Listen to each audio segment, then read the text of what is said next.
And today you've got children's books and stuff which are talking about reptilian morphing into humans and stuff, and what we call shape-shifting.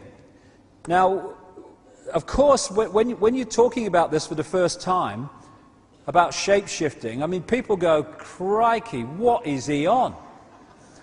Because understandably, what they're perceiving is a solid body changing into a solid body. Not possible, mate. Yeah, no, I agree with you, but I ain't saying that. Because there is no physical, therefore there's not a shape shift from a physical solid body to another solid body. The Queen is a hologram. Like we're all holograms. And if she shifts, it's because the hologram has shifted, the decoding system in the observer has shifted, not her physical body. And what you have are 3 different levels of control, though it goes on further. But that's for another day, another time, and a lot more research. But this is one level of it, which is the dark suits, as I call them. And I found this picture on the internet. I thought, how perfect. They're like hollow shells, holographic hollow shells. Not necessarily all of them, but significant numbers are. Others are just gophers who don't know what's going on and are just play the game without realizing the game they're playing. Behind them are those that operate in the shadows that I talked about earlier, who, no matter who's in power, what party or what name, the same shadow people are orchestrating events. As they say in America, it doesn't matter who you vote for, the government still gets in. And the government are these shadow people who are there, whoever comes in and out with a rosette on or a name of a political party. And then you go one step back and you go out of this dimension, basically, or more accurately, you go out of the frequency range called visible light that we can decode and therefore see as a physical experience. These reptilian entities seem to operate, and again, it's not just reptilian. There are many different kinds of entities that do not have a human form, that operate just outside of human sight, and history has recorded them as demons and all this stuff. But the reptilian part of it seems to be very significant to the controlling systems on the planet today. And they operate just outside of visible light. Therefore, we don't see them in the normal course of events. That's just basically like a ghost. When you're looking at a ghostly figure, most of them don't look solid because they're operating just outside of your frequency. Just enough for you to perceive something, but not enough for them to appear to be, have solidity. This is very similar to having a radio and it not quite being on the station. You can hear the station, but there's what we call interference, and it's not sharp. Visually, that's what's happening when people see these ghostly, ethereal-type figures. So shape-shifting is not the movement from a dense physical body to a dense physical body. It would appear from the endless research that I've done and people I've talked to all over the world and all the rest of it put together, my own experiences sometimes, that what we're looking at are these hybrid bloodlines.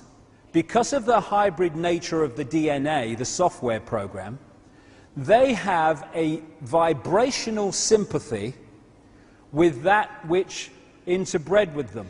And this doesn't have to be physical interbreeding either, as I'll come to. And so these bloodlines can be, quote, possessed, their emotional, mental faculties taken over much more easily than the general run of the population does not have that hybrid DNA, thus that vibrational sympathy, compatibility between the two energy fields. So what they're doing in effect is using the secret society network they've set up to manipulate these bodies into power, but in doing so they're putting themselves into power because they're controlling the mental and emotional processes of these vehicles. Now, when we look at, say that's a major politician or something, when we look at him with our five-sense sight, we are going to decode that level of him that is operating with invisible light. So what do we see? We see a human. But behind him, just outside of that frequency range, we'd see something very different. And I've met endless people who've seen it, who do have that ability to move their visual frequency range further than the norm. So what is happening is, with shape-shifting, or one way that it's happening, is sometimes that energy field just outside of visible light moves in to that frequency range. It sometimes happens when this vehicle is going through great emotional turmoil. I've had that story told to me many times when people have seen this, the circumstances surrounding it. And at that point, this energy field enters visible light and becomes the prime forward energy field. And then it goes back again. To the observer, who is decoding that energy field through the brain and turning it into a physical experience, what he observes only in his head is human, non-human, human. Did you see that? But it wasn't physical, it was a change in the decoding of the brain of the energy field it's observing.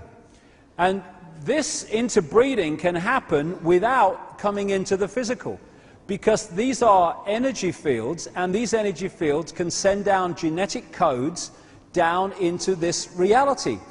It's horrible to think about, but I've talked to a number of people around the world, women, who've been in captivity in places like the Mormon network in Salt Lake City, who have been taking part in rituals, obviously forced to take part, who are being raped on sacrificial altars under the Mormon church, other places too, and other organizations, but I'm just thinking of one in particular.